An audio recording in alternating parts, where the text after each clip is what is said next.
Yeah, so I welcome you all to this second week session. So I hope we've been enjoying our initial weeks. The last week we actually treated um the basis of JavaScript, and we talked about things around data variable and different variable types.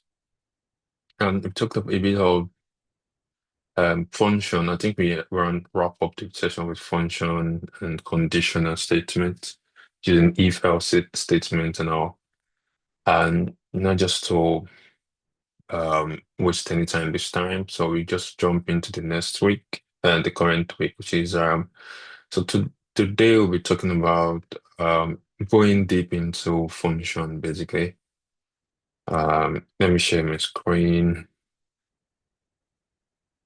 Where will you share? Yeah,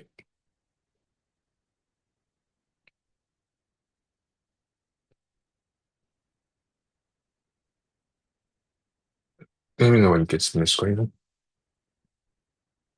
We can see it. You're good. Cool.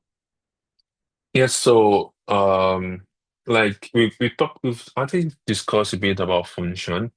Last week we mentioned function is like it has a particular structure. So we use functions in order to avoid repetitive tasks within our programs. So we kind of okay, this is a function.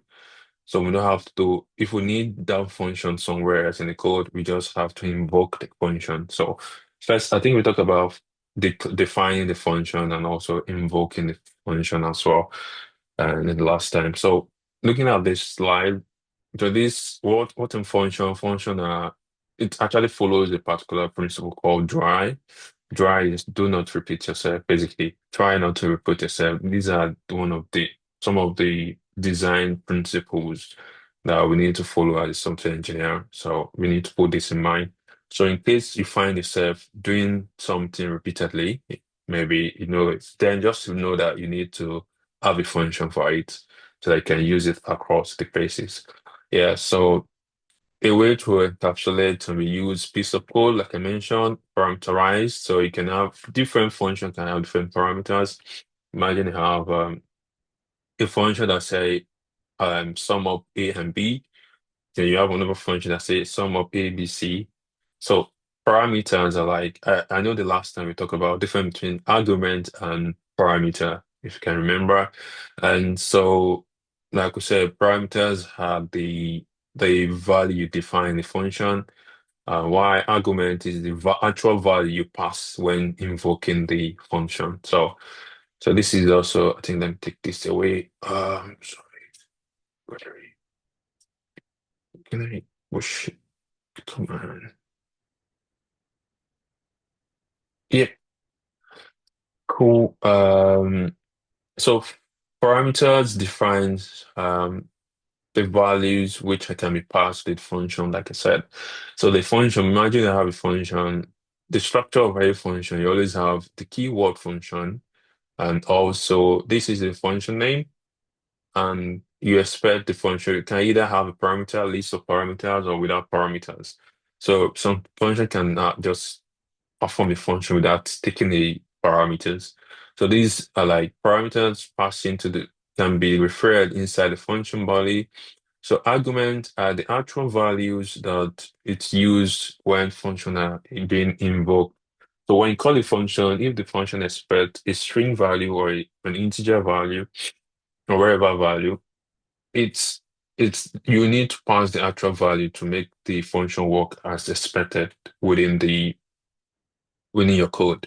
So also function can either have a return type and some does not have a return type. When you say return type, okay, if I call a function, I expect it to respond back to me. The response back is what for return. So return back the response after performing some sequence of executions, basically. So so now if you want to define a function, you name your function, and we talked a bit about this last week. Name the function. Some function can be anonymous, like without name. Some function can be shorthand, like we did the last time, using the arrow notation to define our function. So, for example, you can look at the screen. This is a typical this is an anonymous function without a name. So it has a func in val, then the function keyword with the list of parameters. So we don't know what the actual function name is. So that's why it's called anonymous function. So we have the shorthand function. I think we did something around it last time. So imagine you have a function add a and b, but to make it a shorthand, it just bring out the parameters, use the arrow function, and do your execution within the function. We're still going to demonstrate this. Yeah. So you have a function. The function, let's say add a and b. So to make this a shorthand, we just need to what? Bring up, we don't need the function name anymore. What we need is just the parameter the function expects, and use the arrow notation, then return or execute inside the braces. That's where we have it, execution, basically. So we have hoisting, the definition are hoisted to be to the beginning of the scope. We have missing extra parameter filled with undefined or less defaulted.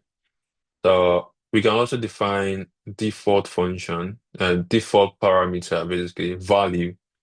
So for example, this function has A to be true and B to be 63. Then if values are not passed to this function, it it will use the default variable parameter basically. So maybe we should once okay, we have can you can use type of like we did the last time, using type of to check the type of the parameter that's been sent. So we can throw exception using throw new error basically. So we can do before we carry on, can do a bit of demonstration about on function. Um, Let me see. Mm,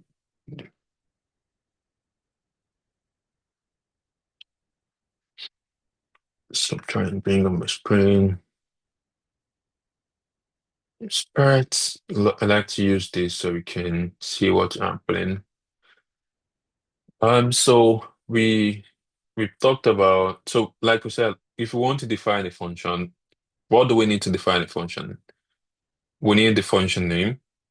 And what again? A parameter, Yeah, if the function requires parameter, fine. What else do we need?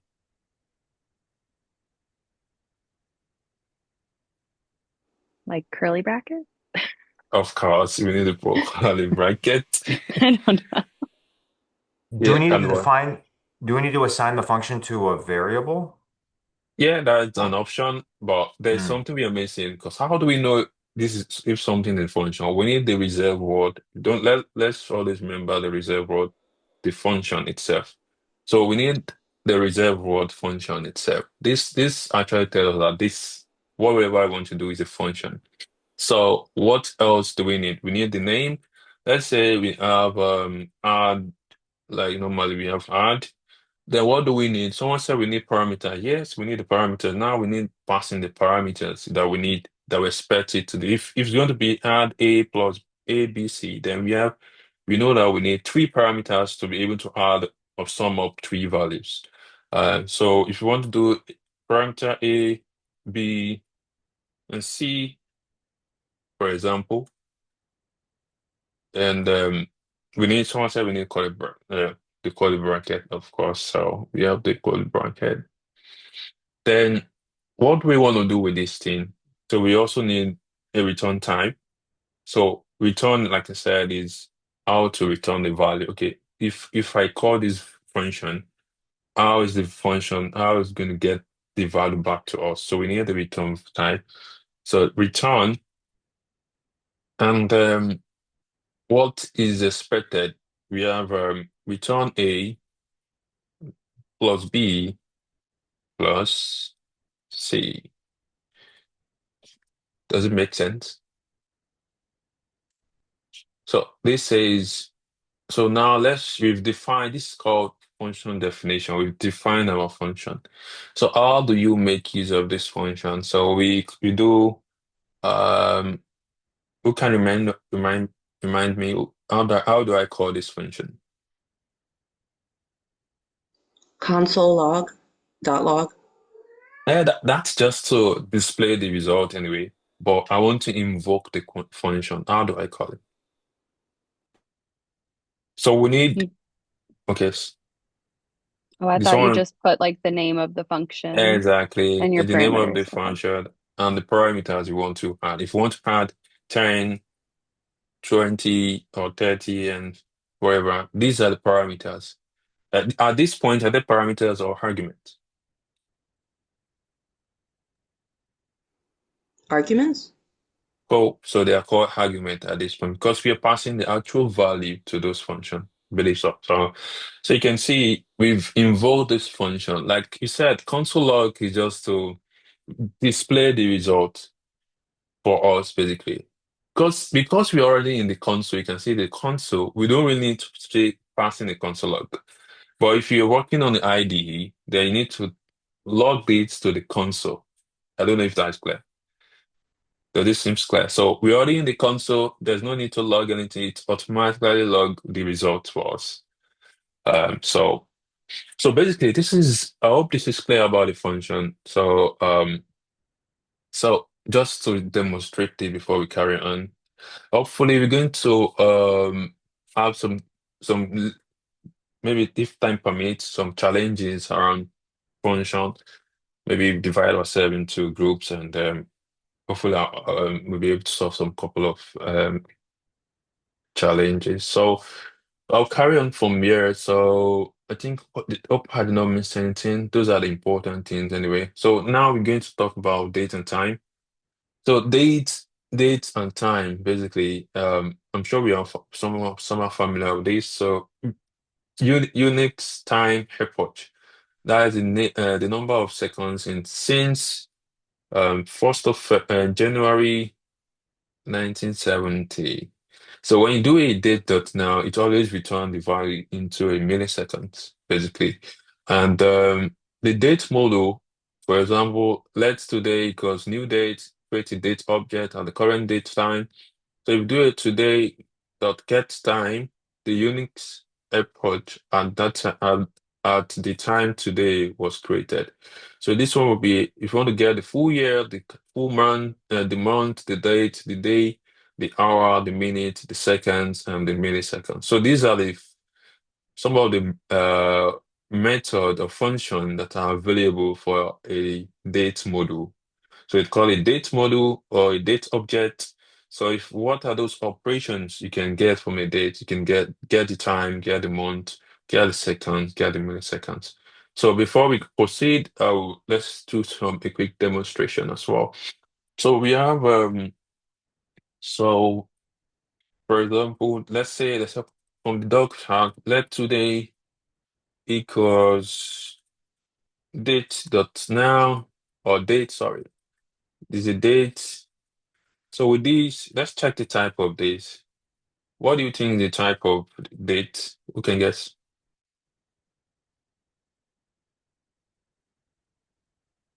What's the type of a date? String, probably. String. Uh-huh. Are you sure? I'm about to show you the result. It should be, is it a string? Then an object? Yeah, it should typically be an object because this is an object. I'm sure something. Let me see. Let did I change the value? Because if it's a string, we'll not be able to get the require. Let me see today. Wondering why that did it. Oh yeah, I missed something. New I would string. say, excuse Yeah, me, yeah. yes, But the output, I was talking about the output of date. So Yeah. is that the string value? Oh, you're talking about this output. Yeah. Oh, okay. Yeah, the output string. So reason why this is, you can see I did maybe an error, kind of. So if you want to define a new object, I'm sure we're still going to talk about when we get to JavaScript and JavaScript script objects, basically. So if you want to define a new object, in this keyword new is always required. So when I miss this guy, it say this is a string, and just pass the value as a string. And when I use the new object, it creates an object in memory. And anywhere you see a new keyword, then it's always an object. So some of the method, like we said, we can get from a date is can get the hour, what's the hour at the moment, you can see um based on my time, 20. So if you want to get the minute, yeah, the minute minute is 8:19. If you want to get the year, so what's the difference between the year and the full year?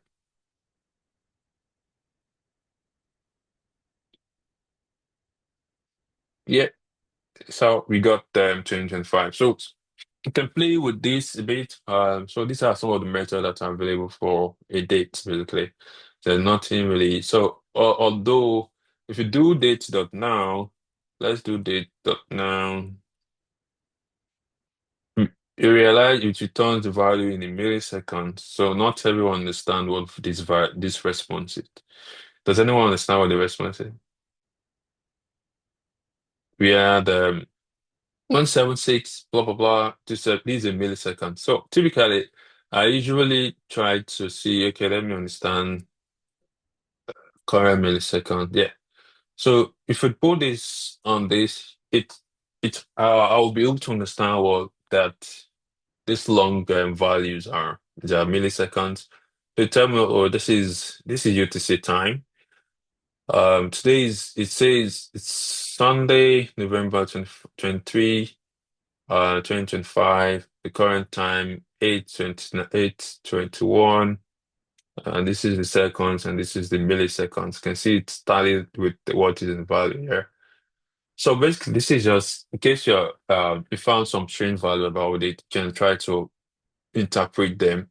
And so I saw something useful here. I think talk about how it has been, how you're able to get current time in milliseconds in some of the other languages. So this is JavaScript, date.now, which is what we did, and some other language. Yeah. Okay, so I'll proceed to math. So the math module, I'm sure you would have played around with this one a bit. Math, you can do math.rand, random value, so just to generate random value. It return the floating point number from 0 to 1. So 0 is included, 1 is excluded, basically. Often scale to create a random integer in a range.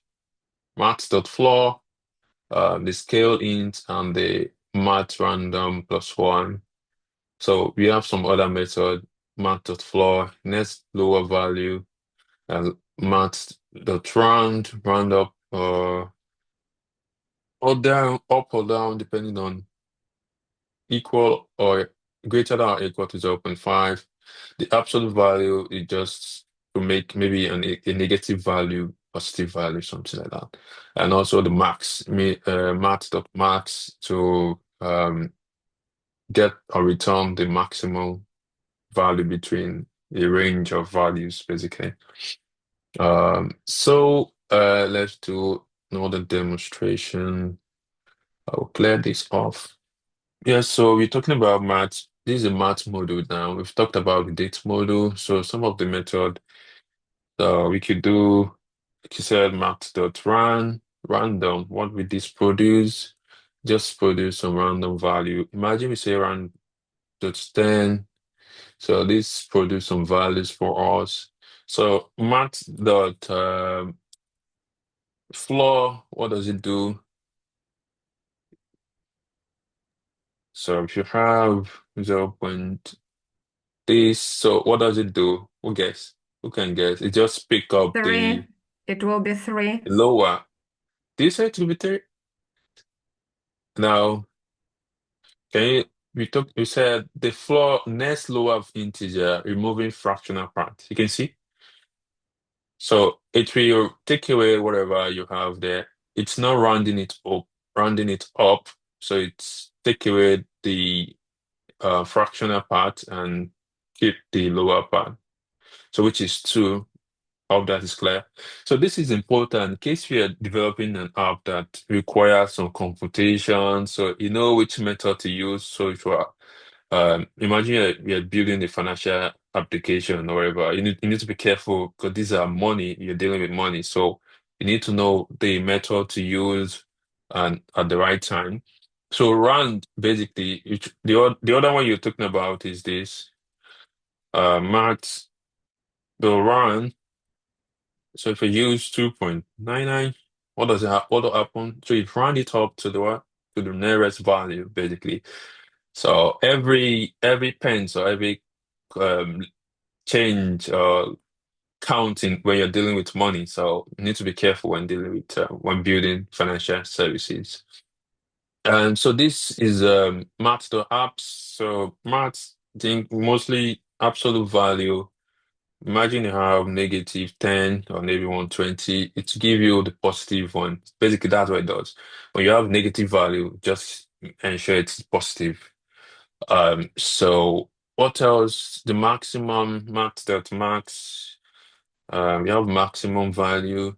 So for example, we have 10 or 20, 30, and this will return the max value of whatever we have, basically. So yeah, I think that is it. I don't know. Any question about what function so far before we move on to loop?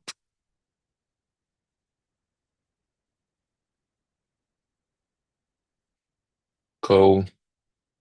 I have a question, Hassan. If we Yes, have please. to set the boundaries, let's say we need the integers between 1 and 10. So Hmm. these little, conditions they are very important, but sometimes it's difficult to find them on the internet. So with the boundaries between the Okay. numbers. When you say it's difficult, let's do it together and see if we can find it on the internet. So just to be sure. So for example, say you want to find you want to generate random right value, right? This is a random value with boundaries, right? That's what you said from JavaScript. So I want us to also get used to using the official documentations as well. So let me see if we can find here. Let's see.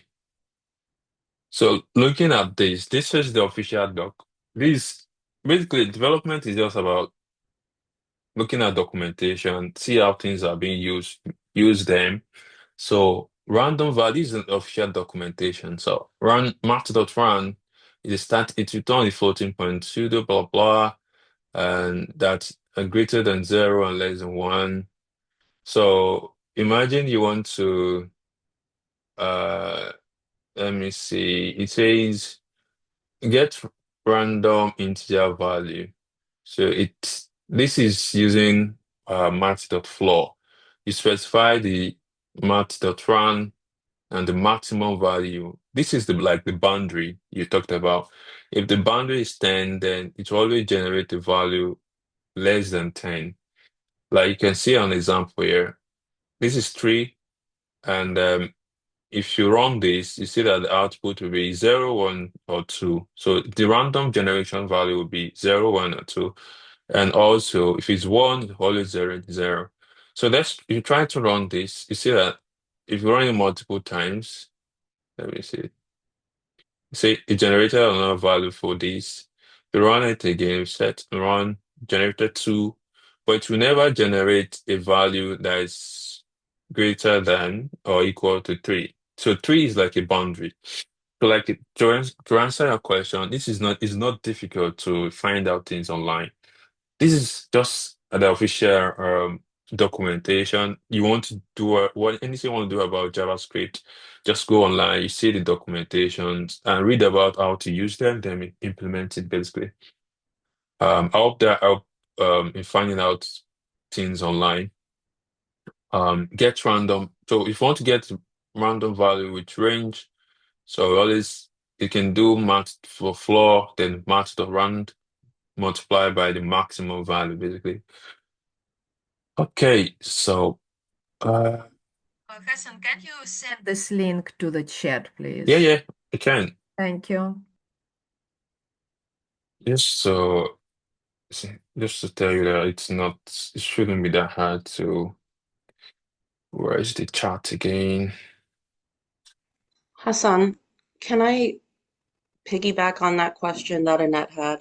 Because I also found it hard to get solutions online. I don't understand when I go to W3 schools, like where to, Okay, like I find the section where my answer should be, but I don't know how to utilize it. So for instance, exactly. if I came to this right now, Mm-hmm. math.random, the same Yeah. page that you're Mm-hmm. showing, I would not know what to do. I would think I have to do all that. But so what No, you're saying oh okay. Yeah, yeah, creates it. This is this code that has been implemented and is like official, and then you can yeah. just take the function and use it. Yeah, so this is an official. This will give you an example of if you first thing is to understand what the function is doing. So it's a static method that return a floating point pseudo random value that's greater than or equal to 0 or less than 1. So basically, understand this, and this is you can say they call it trying. If you want to understand how to use it, then imagine it depends on what. Okay, you have a problem statement. I want to generate a random value from 1 to 10. Then you come to this website and you saw that oh this is the right method. I need the random. Then you can see that they show us an example. This is the method. Basically, this is what you need to generate a random value from whatever boundaries. So maximum is the boundary. So you can look at the example as well. Look at the expected output. If the output matches what you wanted, then if you know that this is the right one. So the example, console.log get random int, then you pass the value. You see that in the output, it's never output a value that is equal to 3 or greater than 3. Then that should tell you that it's doing what is expected or you want it to do. Then you copy the function, of course, can tweak it if you want. I know there are other ways to do this without mark the flaw here, but if you use this, it should be fine with it. So I hope that answer the question. So the other method the can see. So if you look at the doc, this will tell you different ways to use the method.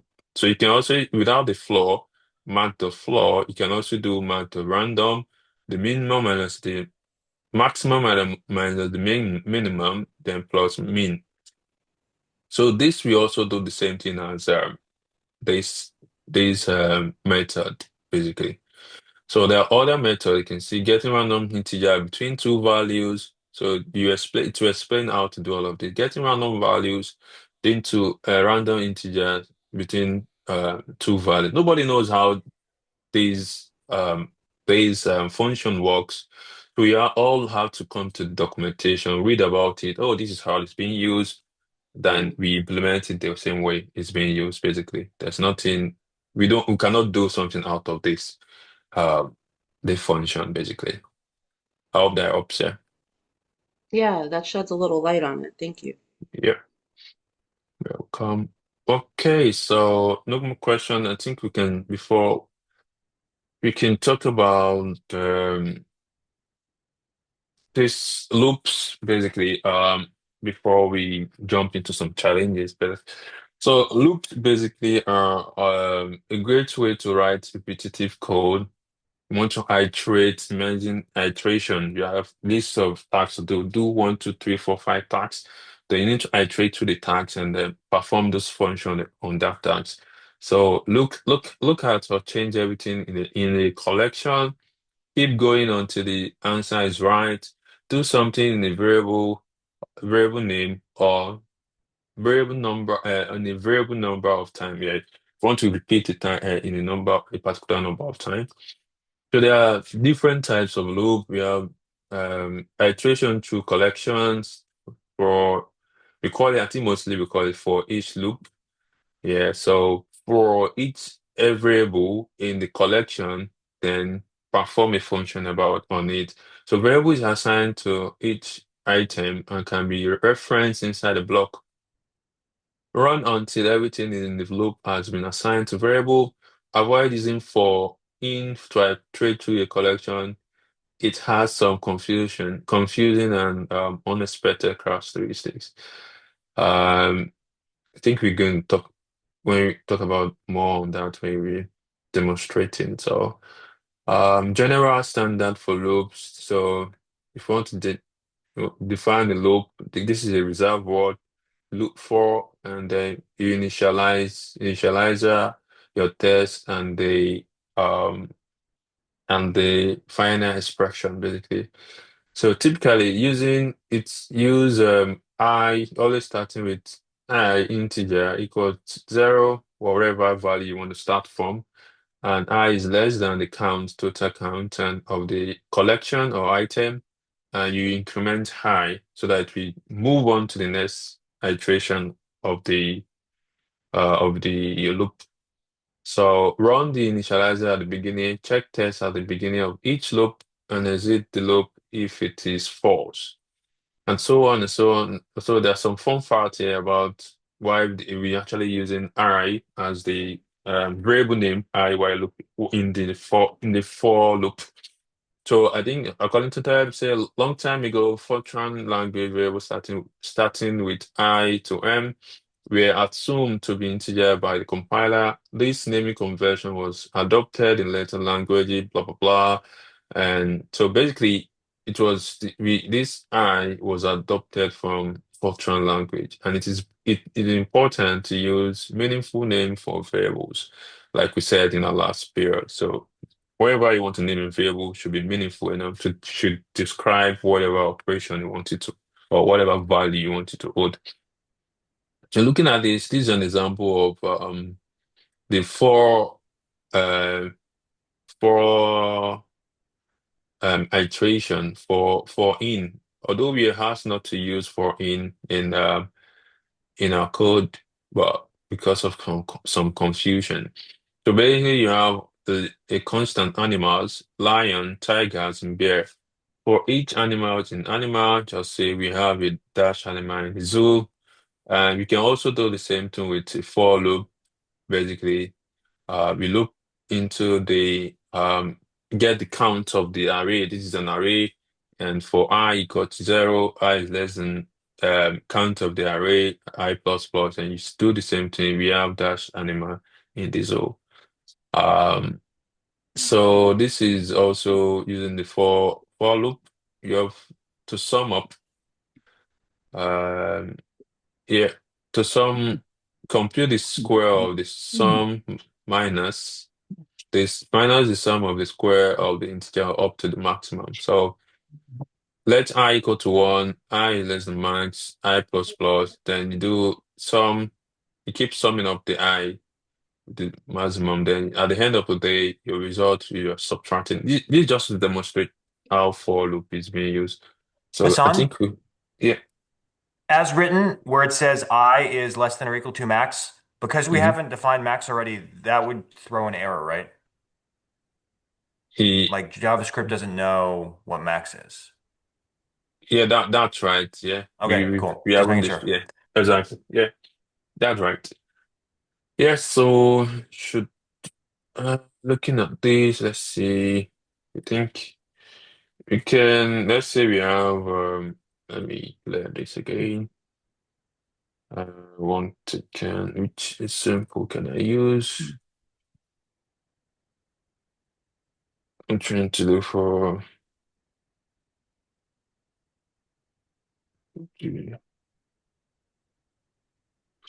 So let's say we want to sum up a number from 1 to if n or whatever. So you have a problem because they say sum up uh, a number from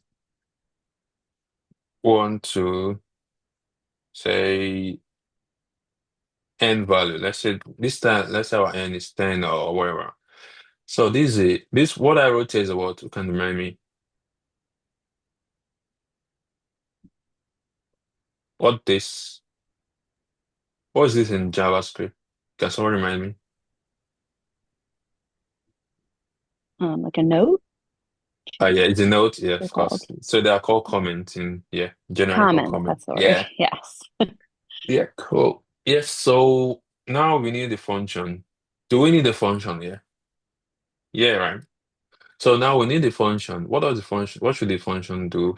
Let's say sum up value, whatever. Sum up, or let's call it sum up. And what do we need for this function? Who can tell me? So we want to sum up, I think we should start with a pseudo. Should we start with a pseudo instead so that we understand what we want to do? I could just, let me say, we can start with these simple steps. How do we approach this problem? So the first thing we want to do is to create a function, right? Let's say we want to create a function. Oh, sorry. I have to do this. Okay. Oh, it's done. Okay. Let's create a function. First step, create a function. The second step, what do we need? We need a variable, right? We need a variable that will hold the sum of the value. So we can say make a variable something, make a variable var, or let's call it sum that we hold um, the sum, and also we need two variables. We need if you're using if you're using yeah, we need a variable sum, and we can also set it to 0. We need to initialize it at the initial point of 0. So what else do we need to? We need to when you define the sum, then we need to loop through the value um from 1 to the nth value and keep summing up the values until we get the final result. So you can use for loop um that starts with should it start with 0 or 1? Where should it start from?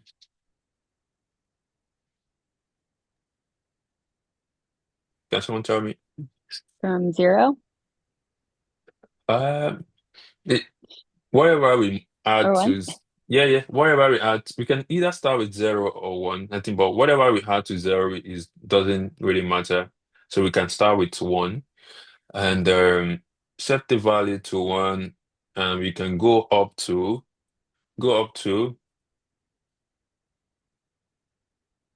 n value, whatever the value is. Then the next step will be on each loop. Now we're not going through each loop.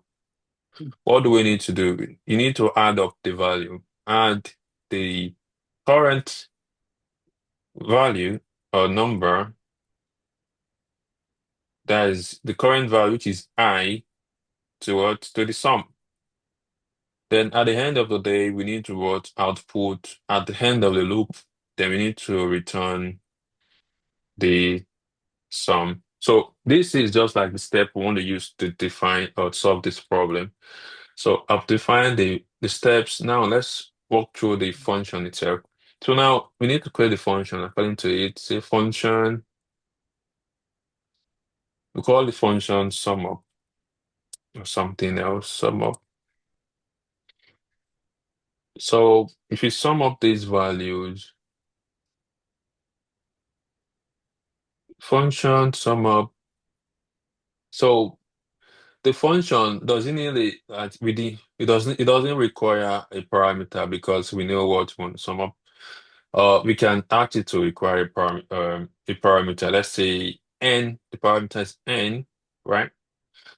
And then make a variable. Let's say let sum equals 0 and use for each. Say use for loop. So we need a for loop, right? So starting with what? 1. So our I is let I equals 1. Then what do we need? Then I will be less than what? N. N. N is the math value, and then we increment our I plus plus. Yeah, Should it be less so than or equal? Sorry. Is it inclusive or no? it's depend on what the problem said. Should Got it. sum up the value from let's say 1 to n. If it's 1 to n, then it will be inclusive, right? So That that that would means be my assumption. But yeah, to your point, it should be more specific, yeah, yeah, like inclusive or exclusive. yeah, exactly. If it's inclusive, then we need to do equals to, right? So um so for each loop have the current value. So we need to do sum equals sum. I want to do it this way first before we do plus plus I. So this is one way we can um do this. I know maybe you're familiar with the plus equal. Are you familiar with the plus equal as well? Just like this, sum plus equal I. I did it this way just to not to confuse people. Maybe some of us might not already familiar with this, but I will leave it this way. Sum equals sum based on our instruction. For each loop, add the current value to sum. So sum will be equal to sum plus I. And at the end of the loop, we want to return. Oh, sorry, I've hit enter there. So at the end of the loop, we want to return sum. So now will this give us the expected result? Let's see. So let's say sum up the value. What value do you want to try with? Let's say 10. Is that the expected answer? I think we should try with a small value first. That's basically how to know if it's working correctly. So we have 3. So we have 1 plus 2 plus 1 plus 2 is what? 3. And 3 plus 3 is 6. So we can try up to maybe we can always basically to give you the expected value. I know we're running out of time. Let me see if I can cover up this one. I think the major thing you most likely use for if you're dealing with loop, you most likely use for loop more. You rarely use while loop anyway, but let's talk about it. Uh, so wherever this is the structure, while test, then the execution. The check test at the beginning of each loop, uh, then does not run at all if test is false at the beginning. Next execution is if test is true. Initialize any variable used in the text expression. Do this is do while. This is just another form of do this while this is true. Do this. This is like the same thing. Do this while this is true. But similar, but the test is at the beginning, at the end of the loop. Then the do block runs at least once. So if you look at this, we have total value number two, number one, fib equal to one. Why fib is less than or equal to maximum? Again, there's no maximum yet defined, so don't worry. M equals this, M1, number two equals fib. So while the fib, this is what is percentage? Percentage is called what? Modulus, right? Are we familiar with percent? This percentage, yeah. It's Do you know? modulo, so it Yeah, returns yeah, the remainder. Sorry. yeah, exactly. Reminder, basically. Yeah, that's correct. So you check if when you divide two by fib, is does it always if you this is just like a when you check just to check if it's an even number sometimes. If it's always zero, then it's an even number. So yes, so the sum raise up is there, maybe I'm not seeing. So this while do this it will keep executing when if this condition is met, fib is less than or equal to max. So until fib is now greater than max, then it will stop execution, basically. And the same thing with do while. Do this, do all of this while number is less than. So once number exceeds 10, the execution will stop. I hope we got that, understand that. Yeah. So there are other ways to um um alter your iterations within loop.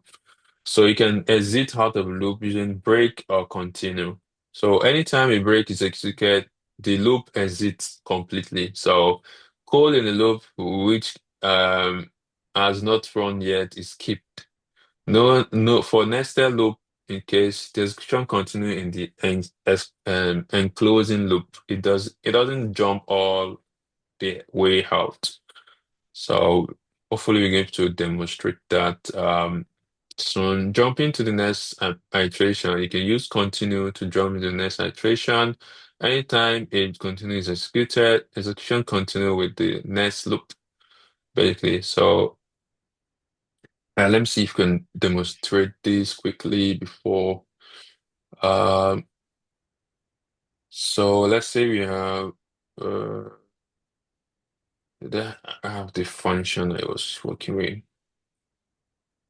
Uh, the, the, the- Let's say we have under function the, the, the, the- let's say display display or whatever it's called display, and then it takes in might not even take anything, but let's define an array. Let's define an array on taken. Sorry. Let's define an array, say names, just to display some names. So we have Hassan, and I think we have Tara, and we have Michael. Sorry, come on.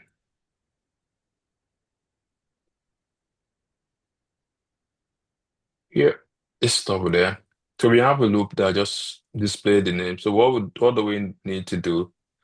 So for um like we learned about the number for in. So for name in names, right? If we go back to the structure, just to remind us, say we have okay, this is it. The collection. So we need writing some other language there.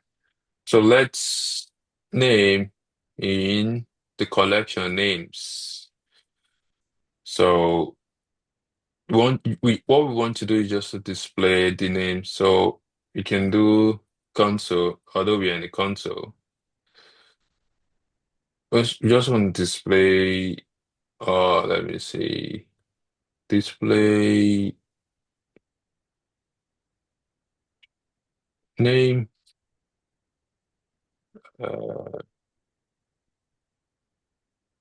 So if we do this and invoke this function display, what happens? So it returns the position of each value, the position of each value in the function. So, but what I want to show you is how we can use break. Imagine after two iteration. I think the best thing is to use for, let me see. Let's try for let I, so I can show you better what this does. I equals I is less than 10, I plus plus. Yeah, there we go to display I. I'll just return I. I'll take this out for now. So what this will do is to print out 1029. So now we need to understand what break does. Just like this again. So if I add if you've done conditional, if I equals 7 or 6 or 5, then then break. So what would this do? Can someone tell me? What would this do?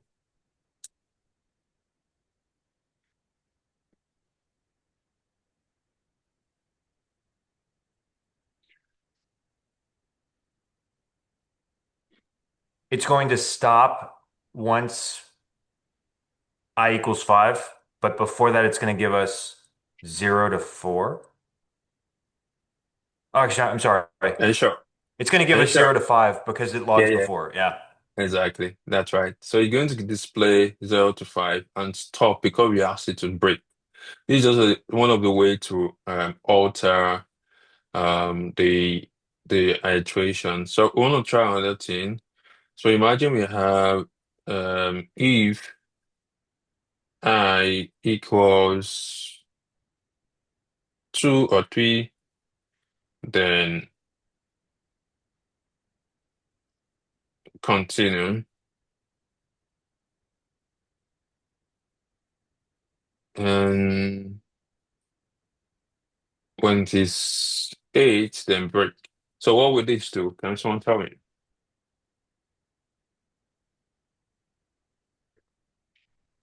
I can, but I want to give someone else a chance. Oh yeah, yeah, sure, sure. Can someone let's try? So of course, let's give it a try.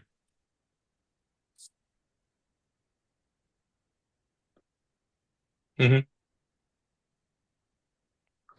So let's just read through the code itself. Look at it. It says looping through 0 to 10. Now, the first thing, it keep on logging the result, 0. It keep on logging, 0. And it come to this if, is 0 equal to 3, false. It will jump out of it. Is 0 equal to 8, false. It will jump out. Then go to the next one, 1. It will log with 0. Then 1 again, is 1 equals to 3. It says, oh no, it's not equal to it. Jump. It is 1 equals to 8, no. So it's logged 0. Now we have 0 and 1 in the console, right? So it goes up to the next iteration. 2 is 2 equals to 3, false. Is 3 equals to 8, false. It logs 0, 1, 2. Now it moves on to 4. Is 4 sorry, 3. Is 3 equals to 3, correct. Now what will it do? It continue. What does continue do? It's jump to the next one. So it will not come. So it will not get to this block. Why? Because we've asked it to continue at the level 3 or when I equals to 3. So it will log 3 and jump to and skip what? It will jump to the next one. I hope that's clear. So let me display this so I can show you what the answer is. So it still logs, look at it. It still logs 0, 1, 2, 3, 4. but it refused. It will not come over here because we've asked it to continue. So this point between continue and break is that continue jump over all over the operation, while break just ends the execution or the iteration. I think we are running out of time here, so we talk about this just nested loop. Nested loop, like loop inside the loop. Think for now, we might not really bother so much about it, but the more you write code, the more you might you always find yourself in need of nested loop sometime, but um that's it. And the last one is function programming. This is just to let you know some of the methods that are available on the function. We have the map, we have filter, we have reduce, we have flat map, and some other one. So because we're running out of time, and I wanted us to do a quick challenge before we wrap up. So we've treated one. I'll post one in the chat now. Where is the chat again? Where are you? Yeah, can you see what I posted in the chat? Is it gone? Yeah. I cannot. You posted in the chat? Yeah, yeah. Can you see now? Oh, did No. I Can't see send it it yet to? either. Oh, I think I sent it to Tara. Ah. She requested that I send. Interesting. Okay. Copy link. Someone requested this one. Yeah, it's in the chat now. And this is the link to the doc. Oh, we shared that earlier, so we got you covered for that doc. Oh, okay. Thank you. All right, can we do that? Do we need to split into rooms? Uh, we try this individually. Let's see. Am I able to?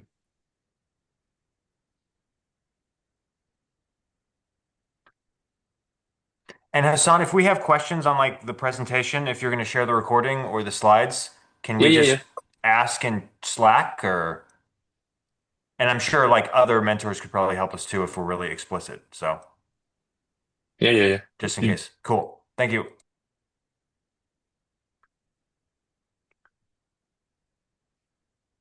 Can we try that and post? I know time is running out, right? Let's just try that quickly. Then I had a number of challenges, but I thought we would touch on them. Uh,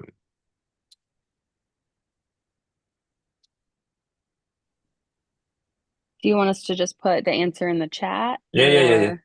yeah. Oh, okay.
Yeah, it would have been best in a group break if you have breakout room, but I think the time is really now.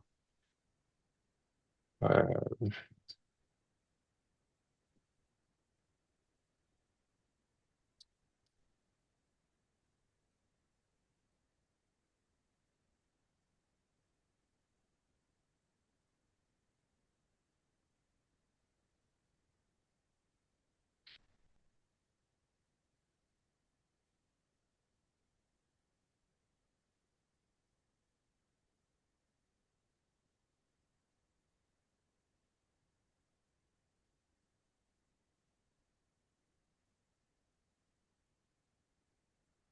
Are we making progress?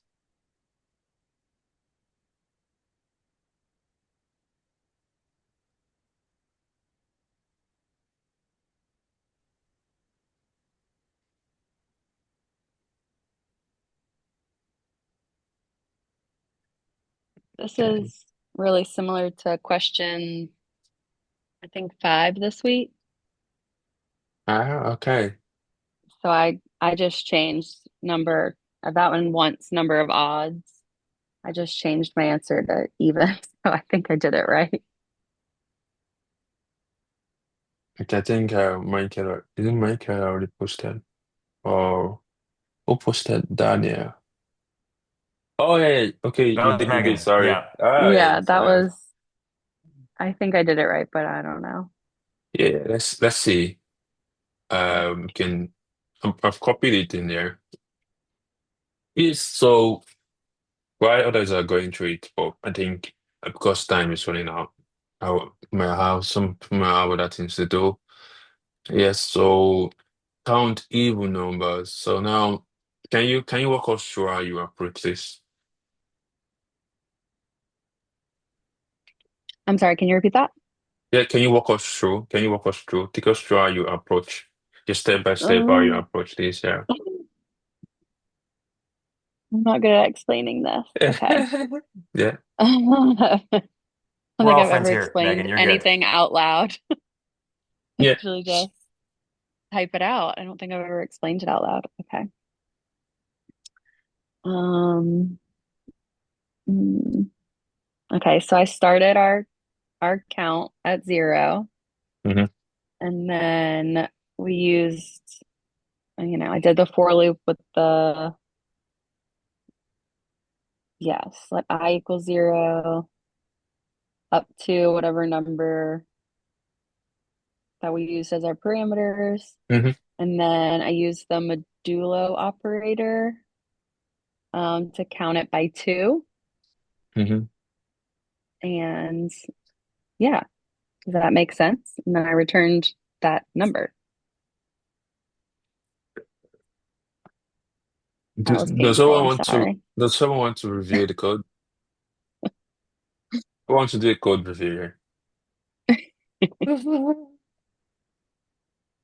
Well, so this exactly what you asked though, Hassan? So Megan, that's awesome. Thank you for sharing. But Hassan, you asked for how many numbers in an array, right? And so in this case, we're just using an integer. Yeah, I didn't even do an array. That's okay. No worries. I skipped over that Yeah. last sentence. Yeah, I was so yeah. excited that I figured it out earlier because that one really made me Okay, Well, struggle. I that's will say this, that like I didn't come up with this like Megan did, but the only thing that I thought of was like the function has to divide every number in the array by 2. That's what will determine if the number is even or not. exactly. Yeah. That's right. So so far you're able to come up with the approach, then it should be easy to just come up with the code itself. So the major thing is the way the approach you want to use to solve the problem. If you have it laid down, you have it step by step, then it should help you while trying to code there. So I think yeah, I requested for array, but this is what she formed a new question for this one. So whatever number you pass in, then similarly, the only thing you need to do in both cases to check each value in the array, is it equal when divided. But this is this right? This check here.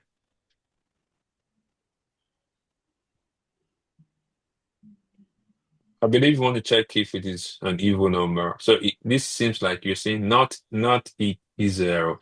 But let's give it a try. Let me try this and show you what the problem is. So you have 6. So it's how many even number do we have in six in one, two? Let's try a small number so we can be sure. So that we don't start thinking too much.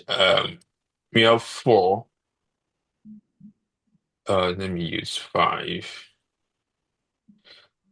Okay, so we have within one, we have 1, 2, 3. 4, 5. So how many even numbers are here? 1 to 5. There are two. There's Yeah, two. yeah. But it gave us what? 3. So why is it 3? Can someone tell us why the answer was 3? Then we need to fix the code.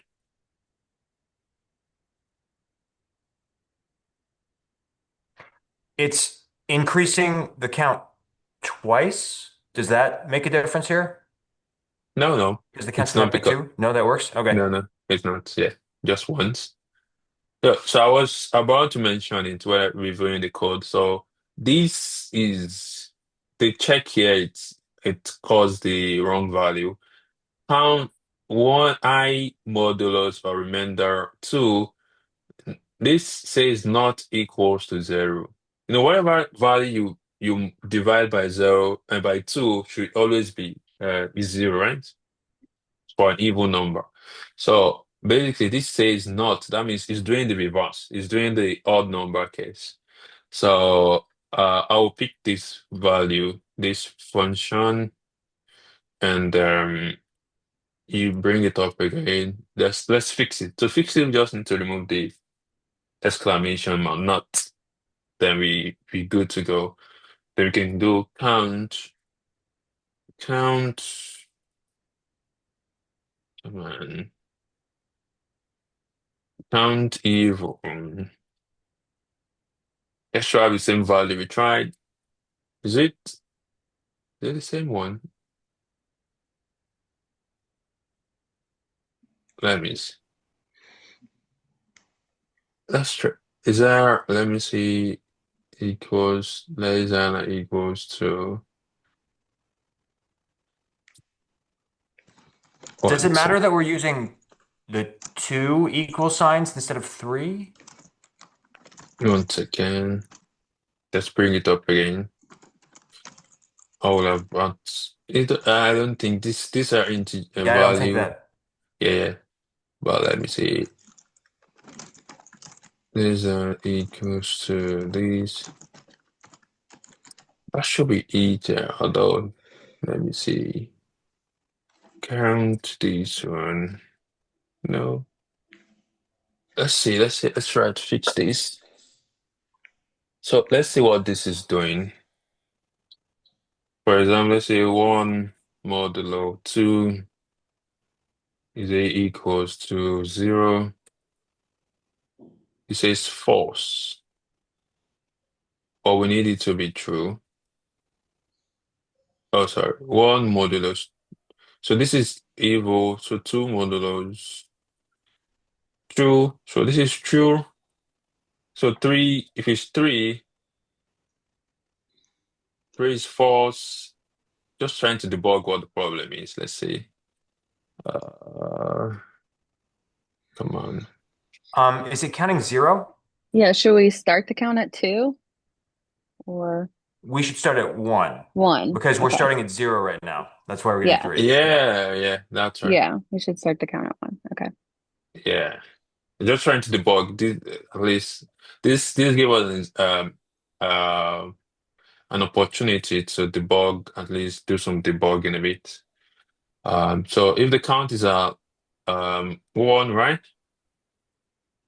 Is that what you said? Yeah, that should Yeah, I work. think so. Okay. Count even. Yeah, that's right. So Michael, I'll save us, or if you guys save us for the long debugging. Yeah, Thank so you guys. Team effort. yeah. So thanks. I think at this point we're going to stop. We've spent some time. I hope you enjoy this session. I'm hoping, I'm rooting for you guys to see you becoming very great in what you do in this software engineering role. Yeah, I think that do we have any questions just to wrap it up? Thank you for all the support, Hassan. We couldn't be doing it without you. We appreciate you being here. Yeah, thank you. Thanks for joining. See you next week. Yeah, Or not next week. no, Are you next doing 2 weeks next maybe. week? Yeah, no, next week. Okay. Definitely gonna Yeah. rewatch this. Yeah. Have a good break. Yeah, yeah. Bye, everybody. Happy Thanksgiving. Cheers. Bye. Bye. Take care.